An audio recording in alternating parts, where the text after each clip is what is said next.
नमस्कार, कैसे हैं आप सब। स्वागत है आप सभी का अपना YouTube channel Narayan sir classes में। आज से हम स्टार्ट कर रहे हैं क्लास 12 केमिस्ट्री का नया बैच।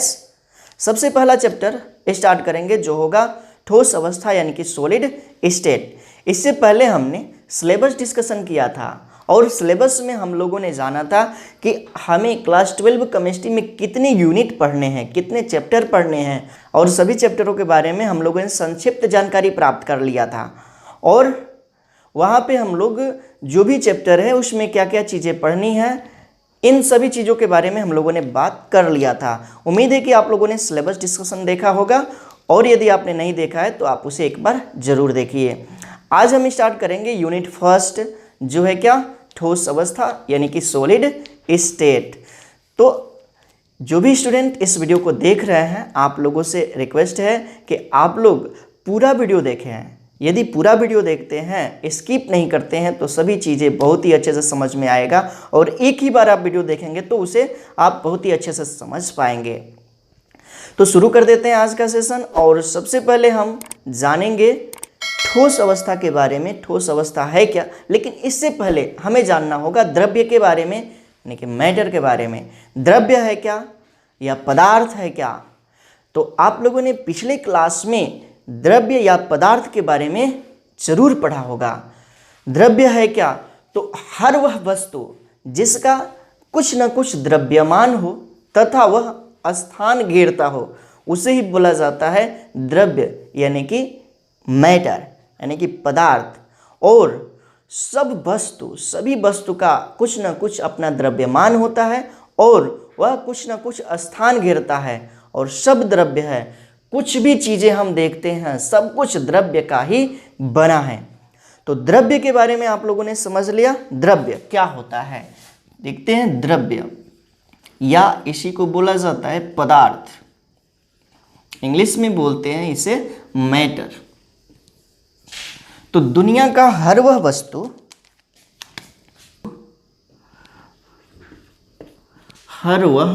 वस्तु जिसका कुछ न कुछ द्रव्यमान होता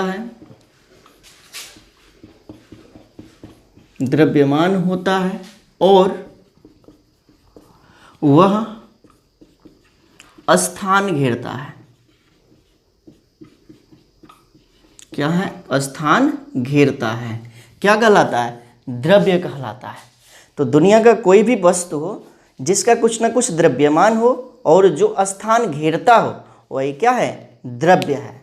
और हम आसपास बहुत सारी वस्तुओं को देखते हैं और सब क्या है? द्रव्य है। सब कुछ जो है द्रव्य है, यानी कि anything which has mass and occupy space is called matter. यानी कि दुनिया का हर वह वस्तु जिसका कुछ न कुछ द्रव्यमान हो और जो स्थान घेरता हो, उसे ही बोला जाता है द्रव्य। बात किया जाए द्रव्य की अवस्थाएं, द्रव्य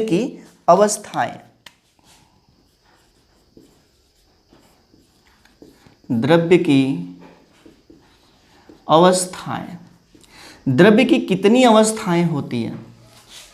तो द्रव्य की ऐसे तो 5 अवस्थाएं होती है, लेकिन मुख्य रूप से 3 अवस्थाएं होती है। कौन कौन? तो पहला है ठोस अवस्था,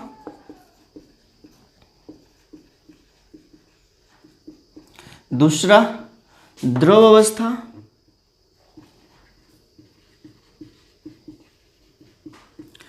तीसरा होगा क्या चीज? तो गैस अवस्था। और भी अवस्थाएं होती हैं। चौथा प्लाज्मा, और 5वां होता है बोस आइंस्टीन कंडेंसेट। तो ये 5 अवस्थाएं हैं। सभी वस्तु मुख्य रूप से 5 अवस्थाओं में ही देखने को मिलती है। कौन कौन? ठोस अवस्था, द्रव अवस्था, गैस अवस्था, प्लाज्मा और बोस आइंस्टीन। मेनली आपको जो पढ़ना है यहाँ पे वो है क्या? 3 मुख्य अवस्थाएं द्रव्य की होती हैं, ठोस अवस्था, द्रव अवस्था और गैस अवस्था। क्या मतलब, जो हमें यहाँ पे जानना है वो क्या क्या चीज़ है? तो सबसे पहले ठोस अवस्था,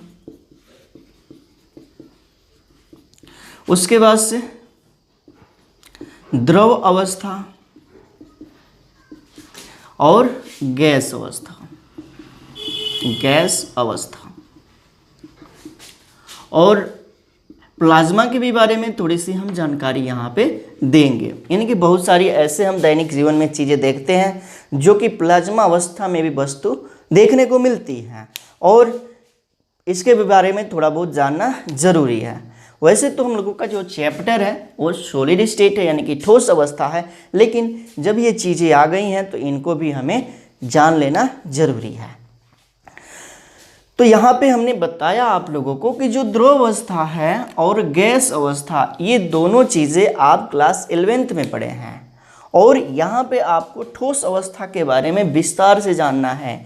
ठोस अवस्था है क्या, और ये जो ठोस अवस्था है ये कितने प्रकार का है, ठोस कितने प्रकार के होते हैं, इनकी क्या संरचनाएं होती है, ये सारी चीज़ें आपको इस चैप्टर में पढ़ना है। अभी हम चैप्टर स्टार्ट किए हुए हैं, धीरे धीरे करके यह चैप्टर बहुत ही इंटरेस्टिंग हो जाएगा और बहुत ही इम्पोर्टेंट है। सब चीज़ जो है आपको ध्यान से पढ़ना है और आप लोगों को सभी चीज़ों पर ध्यान देना है। यदि आप सभी चीज़ों पर पकड़ बना रहे हैं तो ये चैप्टर कुछ भी टफ नहीं होने वाला है और बहुत ही अच्छे से समझ में आएगा।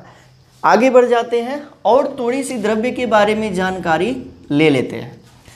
तो कोई भी द्रव्य है सूक्ष्मतम कणों से मिलकर के बना होता है। कोई भी द्रव्य हो सूक्ष्मतम कणों से मिलकर के बना होता है। इन कणों को बोला जाता है अवयवी कण।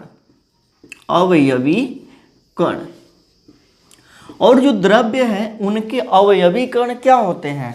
या तो परमाणु होंगे या अणु या आयन। यानी कि किसी भी द्रव्य के जो अवयवी कण होते हैं परमाणु, अणु या आयन होते हैं और इन्हीं सूक्ष्मतम कणों से कोई भी द्रव्य बना होता है। तो यहाँ पे द्रव्य की ये अवस्थाएं हैं, तो इन कणों की अपनी व्यवस्था होती है और उस व्यवस्था के आधार पर ये द्रव्य अलग अलग अवस्थाओं में देखने को मिलते हैं। देखो यहाँ पे ये दो कण है, दो कण है। मान लेते हैं कि इन दो कणों से कोई भी द्रव्य बना हुआ है। अब इन कणों के बीच दूरी होती है, कुछ ना कुछ तो दूरी होती है और ये कण एक दूसरे को आकर्षित भी करते हैं। यानी कि कणों के बीच एक बल भी कार्य करता है। तो उस बल को क्या कहते हैं? तो इन कणों के बीच जो बल कार्य करता है उसको बोला जाता है अंतरा आणुक बल और कणों के बीच की दूरी को बोला जाता है अंतरा आणुक दूरी। अंतरा आणविक बल और अंतरा आणुक दूरी, अभी दो चीज आपको यहाँ पे याद रखना है।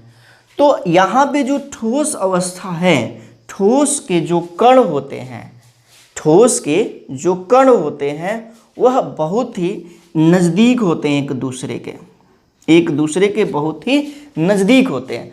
नज़दीक होने के कारण जो ये अंतरा आणविक दूरी होती है वो बहुत ही कम होती है। अंतरा आणविक दूरी, अंतरा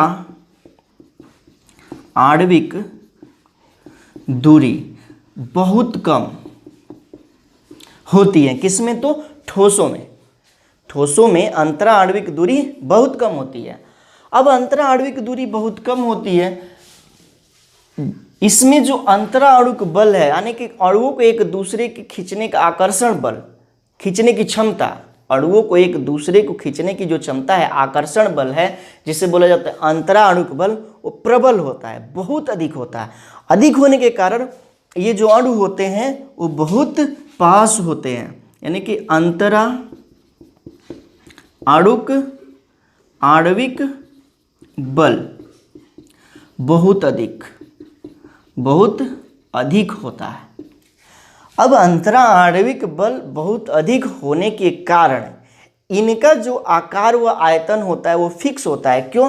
क्योंकि ये अपना स्थान छोड़ते नहीं है। ये जो कण है अपने स्थान पर ही रहते हैं, स्थान परिवर्तन नहीं करते हैं, क्योंकि इनके बीच आकर्षण बल ज़्यादा है, अंतराणुक दूरी बहुत कम है, जिस कारण से ये एक स्थान से दूसरे स्थान तक नहीं जाते हैं और इसलिए इनका आकार व आयतन निश्चित होता है।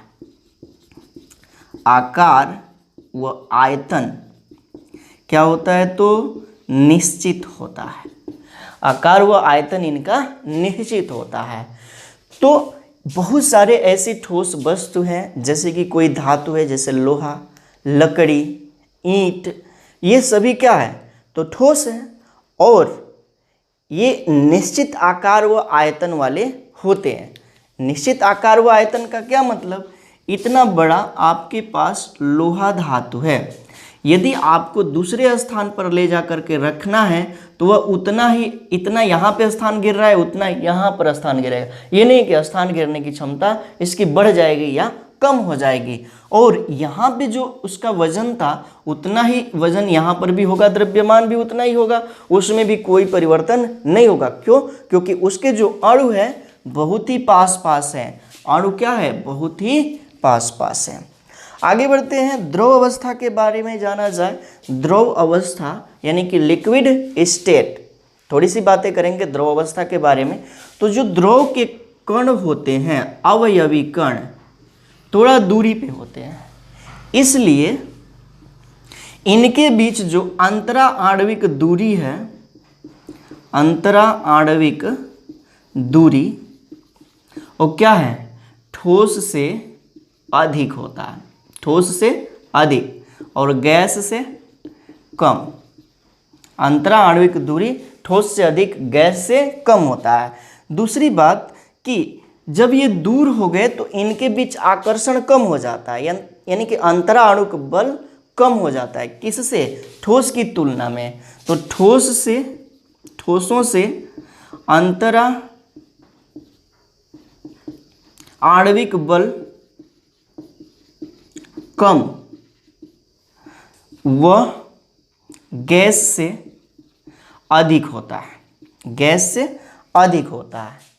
अब यहाँ पे अंतरा आणविक बल कम कार्य कर रहा है और जिस कारण से ये अणु एक दूसरे से दूर जा रहे हैं और इसीलिए तो ये ठोस से क्या हो गए? लिक्विड स्टेट में हो गए, यानी कि द्रव अवस्था में आ गए। अब बात आती है कि ये जो दूरी है वो बढ़ गई। दूरी बढ़ने के कारण इनका आकार अनिश्चित होता है, निश्चित नहीं होता है, परंतु आयतन निश्चित होता है। ये कैसे निश्चित होता है? आयतन, आकार अनिश्चित होता है। तो ये जो कण होते हैं वो इतनी दूर नहीं जाते हैं कि एक दूसरे के संपर्क में न रहें। जिस तरह के बर्तन में इसको रखा जाएगा आकार ये वैसा ही ले लेते हैं। जैसे कि एक बॉटल में यदि आप पानी रखते हैं तो वो जो पानी है, जल है, वह बॉटल का आकार ले लेगा और उसको यदि आप ग्लास में रखते हैं तो वह जो पानी है वह ग्लास का आकार ले लेगा। ये नहीं है कि ग्लास और बॉटल दोनों का शेप एक जैसा होगा, ऐसा नहीं है। लेकिन आप जितना बॉटल में पानी लिए उतना ही ग्लास में भी लिए, तो द्रव्यमान, आयतन, स्थान घेरना वो तो एक ही जैसा है, लेकिन यहाँ पे क्या है? उसका आकार अनिश्चित है। जिस तरह के बर्तन में आप उसे रखेंगे वह वैसा ही हो जाएगा। बात करते हैं गैस अवस्था का।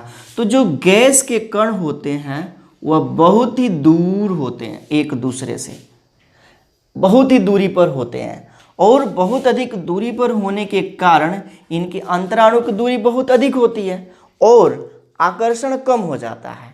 तो ठोस और द्रव की तुलना में गैसों के कणों के बीच की दूरी बहुत अधिक हो जाती है, जिस कारण से इनके बीच जो अंतरा अणुक बल है वो बहुत कम हो जाता है।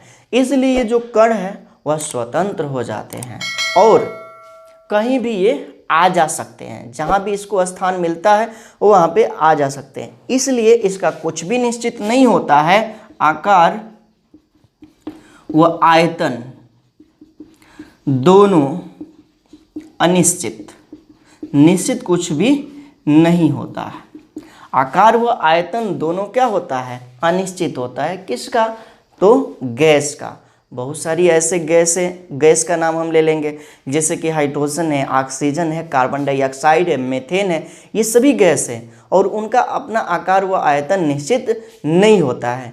जैसे कि हम क्या करें कि एक डिब्बे में अगरबत्ती का धुआं भर लें, तो अगरबत्ती का धुआं डिब्बे में तो भर लिया गया, लेकिन जैसे ही उस डिब्बे का ढक्कन हम खोलेंगे तो क्या होगा, धुआं निकलेगा और जहाँ पर उसको स्थान मिलेगा वहाँ पे वह फैल जाएगा। और फिर से हम यदि उस धुएं को पकड़ करके क्या करें, उस डिब्बे में भरें, तो सभी धुआं हम नहीं भर सकते हैं। इसका मतलब है कि कुछ धुआं जो है इधर उधर हो गया और उसका आयतन वहाँ पे क्या कर दिया, परिवर्तित कर दिया। इसका मतलब ये है कि इसका आकार भी और आयतन दोनों क्या है, अनिश्चित होता है। बात करते हैं प्लाज्मा का, लेकिन सबसे पहले इसका एग्जाम्पल, जैसे कि ठोस, बर्फ जो है क्या है, ठोस है। बर्फ क्या है, ठोस है। अब बर्फ से यह बर्फ परिवर्तित होगा द्रव अवस्था में, जिसे हम बोलेंगे क्या चीज, जल। जिसे बोलेंगे हम क्या चीज, तो जल। तो बर्फ से जल में परिवर्तित करना होगा तो बर्फ को हमें गर्म करना होगा। यदि हम गर्म करते हैं, क्या करते हैं, इसे गर्म करते हैं, तो यह द्रव में यानी कि जल में परिवर्तित हो जाता है और इसे बोला जाता है बर्फ का पिघलना। इस क्रिया को बोला जाता है क्या चीज, बर्फ का पिघलना। और जिस ताप पर यह जो बर्फ है जल में परिवर्तित हो रहा है उसको बोला जाता है गलनांक। उसे बोला जाता है क्या चीज, तो गलनांक, गलनांक। अब किसी भी वस्तु को यदि हम गर्म करते हैं तो उसके बीच जो कण है उनके बीच की गतिज ऊर्जा में वृद्धि होती है, जिस कारण से ये कण दूर जाते हैं और एक अवस्था से दूसरी अवस्था में परिवर्तित हो जाते हैं। आगे बढ़े, और यहाँ से यहाँ पर यदि पहुँचना होगा तो और इसे गर्म करना होगा। जब गर्म करेंगे तो ये जो द्रव है वो गैस अवस्था में जाएगा और बना लेगा क्या चीज़, जल वाष्प। तो जल वाष्प क्या है, इसका गैस अवस्था है। क्या है, तो गैस अवस्था है। और द्रव का वाष्प में परिवर्तन कहलाता है वाष्पन। और जिस ताप पर ये हो रहा है इसे बोला जाता है क्या चीज़, तो क्वथनांक, क्वथनांक इसे बोला जाता है। अब आगे बढ़ते हैं, प्लाज्मा के बारे में जाना जाए तो हमने क्या किया कि जल को हमने गर्म किया, 100 डिग्री सेल्सियस ताप लिया तो यह जल वाष्प में परिवर्तित कर लिया। अब और अधिक यदि हम ताप बढ़ाते हैं, उच्च तापमान करते हैं, उच्च तापमान, तो क्या होता है कि ये जो गैस है इसमें से परमाणु निकलने लगते हैं, इलेक्ट्रॉन मुक्त होने लगते हैं। इलेक्ट्रॉन क्या होने लगते हैं, तो मुक्त होने लगते हैं और एक अवस्था हमें प्राप्त होती है। उसी अवस्था को बोला जाता है क्या चीज़, प्लाज्मा। तो उच्च तापमान पर जो गैस है, गैस में से इलेक्ट्रॉन मुक्त होने लगते हैं और अवस्था परिवर्तित हो जाती है और इसी अवस्था को बोला जाता है कौन सी अवस्था, प्लाज्मा अवस्था। उम्मीद है कि आपने इतनी चीज़ें जाना होगा। तो उच्चतम तापमान पर क्या होता है, इलेक्ट्रॉन, यदि गैस को ज़्यादा तापमान दिया जाए, 100 डिग्री सेल्सियस से अधिक तापमान हो, तो ये जो गैस है इसमें से, इनमें से कणों में से इलेक्ट्रॉन मुक्त होने लगते हैं और इसी अवस्था को बोला जाता है क्या चीज़, तो प्लाज्मा अवस्था। तो यहाँ पे कौन सी अवस्था, तो प्लाज्मा अवस्था। इसके बारे में कुछ चीज़ें हम जान लेते हैं। अब ये जो मुक्त इलेक्ट्रॉन है, इस कारण से इसमें क्या होता है, विद्युत का चालन होने लगता है, विद्युत धारा का चालन होने लगता है मुक्त इलेक्ट्रॉन के कारण, यानी कि यह विद्युत का सुचालक होता है, कुचालक नहीं होता है। दूसरी बात कि इसमें यह कलरफुल होता है, रंग युक्त। अब ये अवस्था कहाँ कहाँ पे पाई जाती हैं, कुछ एग्जाम्पल हम जान लेते हैं। तो जैसे सूर्य के ऊपरी भाग में, ऊपरी माध्यम में जो है क्या होता है, ये अवस्था पाई जाती है, क्योंकि वहाँ पे तापमान ज़्यादा है। कोई भी गैस जाएगा तो उसको अधिक तापमान मिलेगा और वह इलेक्ट्रॉन मुक्त होगा। जब इलेक्ट्रॉन मुक्त होगा तो द्रव्य की कौन सी अवस्था में आ जाएगा, प्लाज्मा में आ जाएगा।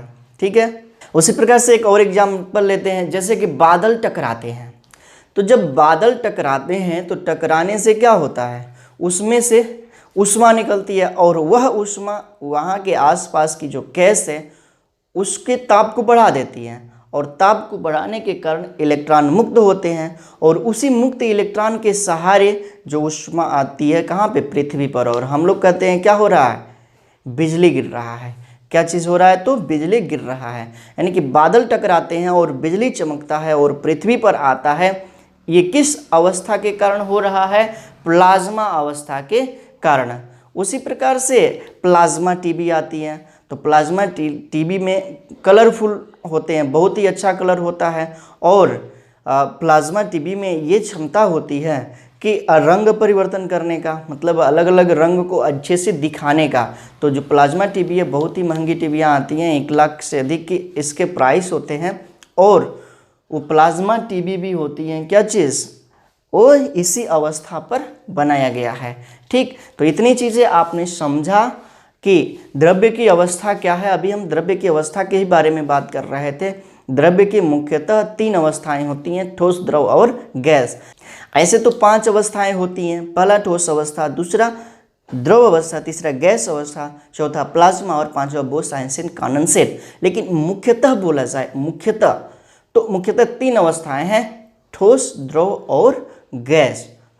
गैस और द्रव अवस्था के बारे में आपने क्लास 11th में पढ़ा और यहाँ पे अब हम शुरू कर रहे हैं ठोस अवस्था।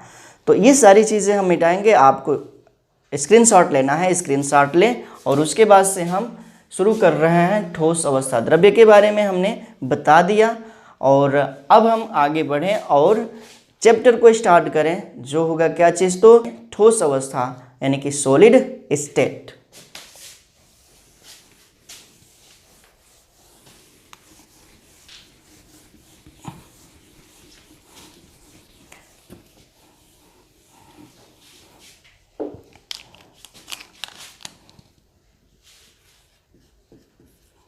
ठोस अवस्था, सॉलिड स्टेट।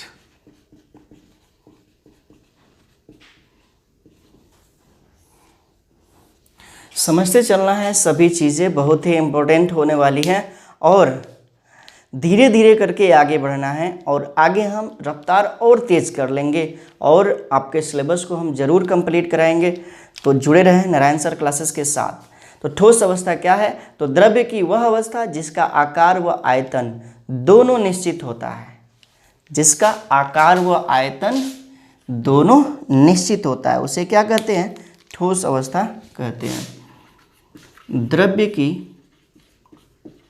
वह अवस्था जिसका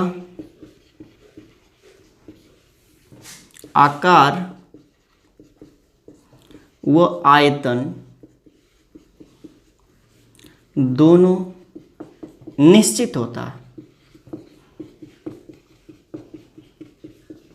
ये चीज़ें हम पहले भी डिस्कशन कर चुके हैं कि द्रव्य की वह अवस्था जिसका आकार व आयतन दोनों निश्चित होता है, उसी को ठोस अवस्था कहा जाता है।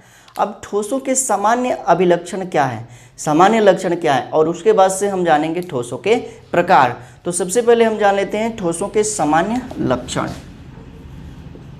ठोसों के सामान्य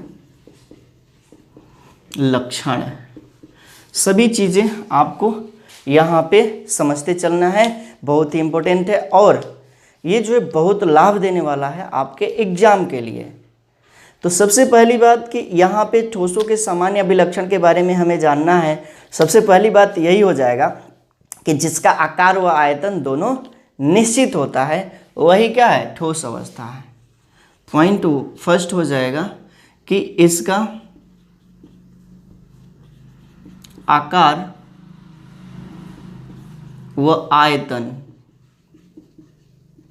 दोनों निश्चित, दोनों क्या है, तो निश्चित। जिसका आकार व आयतन दोनों निश्चित हो वही क्या है, ठोस अवस्था है। दूसरी बात क्या, दूसरी बात हम जान लेते हैं, अभी हमने बताया कि द्रव्य सूक्ष्मतम कणों से मिलकर के बना होता है और द्रव्य का ये जो सूक्ष्मतम कण है जिसे कि अवयवी कण बोला जाता है, परमाणु, अणु या आयन। तो जो ठोसों के अवयवी कण होते हैं उनके बीच अंतराणुक बल द्रव व गैस की तुलना में प्रबल होता है। यही चीज़ें हम यहाँ पर लिखेंगे, ठोसों के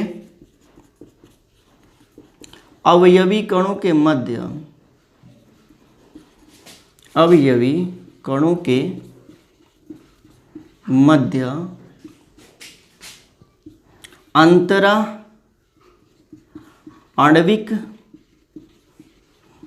बल द्रव व गैस की तुलना में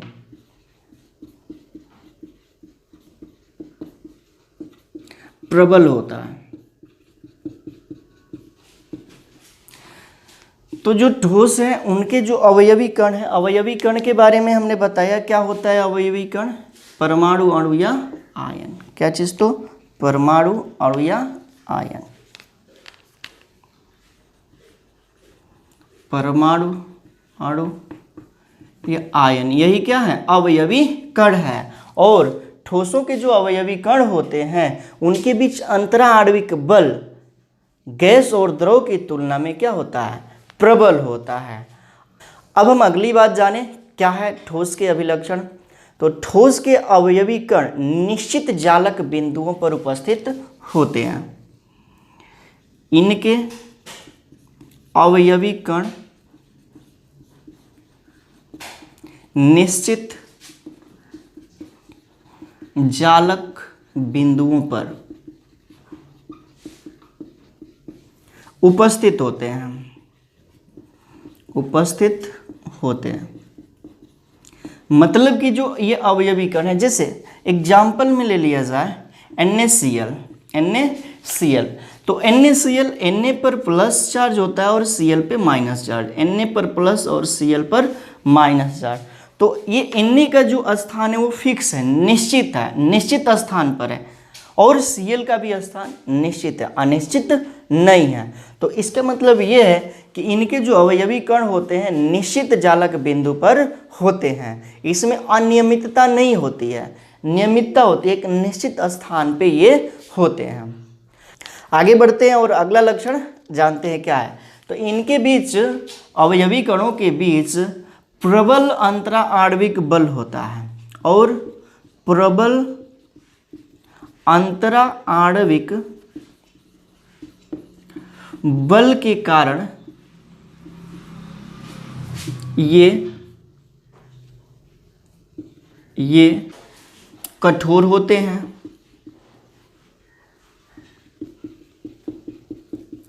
एवं असंपिंड होते हैं।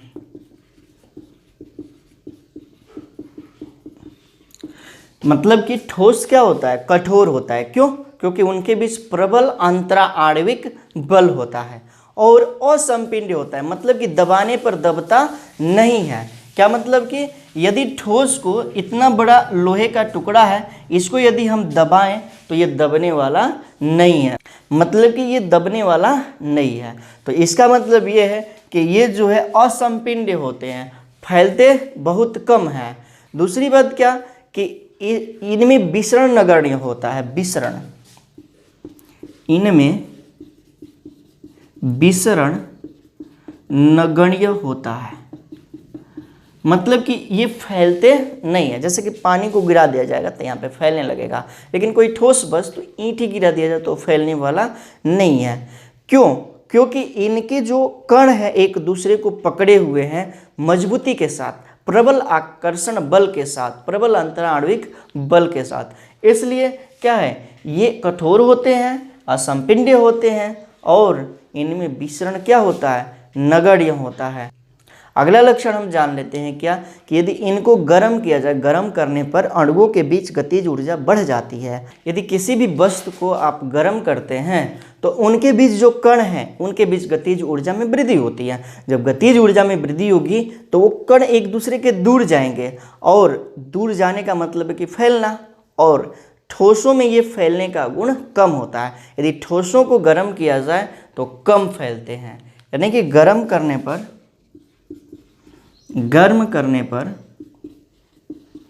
ये कम फैलते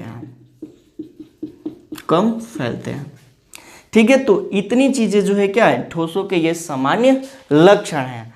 अब हम जानेंगे ठोसों के प्रकार के बारे में। तो वीडियो को अभी हम छोटा रखते हैं, जैसे जैसे आगे जो है आप लोगों का क्लास बढ़ेगा वीडियो लंबी होगी और बहुत ही रोचक चीज़ें आप लोगों को बताया जाएगा इस चैप्टर से रिलेटेड। तो आप लोग वीडियो पूरा देखें और आप लोगों को बहुत ही अच्छे से समझ में आएगा, हमें पूरी तरह से उम्मीद है। तो इस वीडियो में हम इतना ही रहने देते हैं। आगे के वीडियो में हम जानेंगे ठोसों के प्रकार के बारे में, ठोसों को कितने प्रकार में बांटा गया है। ऐसे तो ज्यामिति के आधार पर ठोस दो ही प्रकार के होते हैं, एक को बोला जाता है क्रिस्टलीय ठोस और दूसरे को बोला जाता है अक्रिस्टलीय ठोस। ज्यामिति का मतलब क्या कि उनमें जो ये कण है, अवयवी कण है, उनकी व्यवस्था के आधार पर ठोस दो प्रकार के होते हैं, एक को बोला जाता है क्रिस्टलीय ठोस और दूसरे को बोला जाता है अक्रिस्टलीय ठोस। इसके अलावा भी ठोसों का वर्गीकरण है, उनके भी बारे में हम जानेंगे, उनकी संरचना के बारे में जानेंगे। अभी तो शुरुआत किए हैं, धीरे धीरे हम आगे बढ़ेंगे और बहुत ही अच्छे तरीके से आप लोगों की केमिस्ट्री को लेकर के बढ़ेंगे। तो उम्मीद है कि इतनी चीज़ें आपने समझ लिया होगा। यदि समझ में आता है तो वीडियो को लाइक कर दीजिएगा और इसे अपने मित्रों में शेयर ज़रूर करना है, ताकि ज़्यादा से ज़्यादा स्टूडेंट जुड़ें। जो भी जुड़ेंगे उनको लाभ होगा और आप लोग इस महान कार्य के भागीदारी भी होंगे। तो उम्मीद करते हैं कि आप लोग ऐसा कार्य करेंगे। तो रहने देते हैं इस वीडियो में इतना ही, मिलते हैं अगले वीडियो में। तब तक के लिए thank you, thanks for watching. जुड़े रहिए नारायण सर क्लासेस के साथ।